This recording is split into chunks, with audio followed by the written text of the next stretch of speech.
চলে আসলাম বালুদিয়ার নায়েব আলী এবং আরব আলী ভাইয়ের বাড়ির গরুর খামারে। ওরা কিন্তু একটা একটা গরু 4 লাখ 5 লাখ টাকা করে বিক্রি করে। সব ফ্রিজিয়ান জাতের গরু, 3টা বর্তমান গরু আছে, বড় বড়গুলো বিক্রি করে দিছে।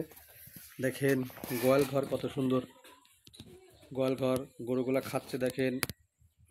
ভিডিও ওঠার জন্য কেমন করছে এই ফ্রিজিয়ান জাতের গরুটা। এটা নায়েব আলী এবং আরব আলীর যৌথ উদ্যোগে এই খামারটি করা হয়েছে। দেখেন 3টা গরু খেয়ার দিতে খাচ্ছে এবং এখানেই পানি, বিদ্যুতের ব্যবস্থাও আছে। এটা বালুদিয়ার আরব আলী এবং নায়েব আলীর বাড়িতে। আপনারা অবশ্যই গরু পালবেন। এনারা কিন্তু গরু পালে, একটা গরু 4 লাখ 5 লাখ পর্যন্ত বিক্রি করে। দেখেন ফ্রিজিয়ান জাতের গরু। এরা কিন্তু ছোট ছোট গরু কিনে বড় করে মাংস ধরা বিক্রি করে দেয়।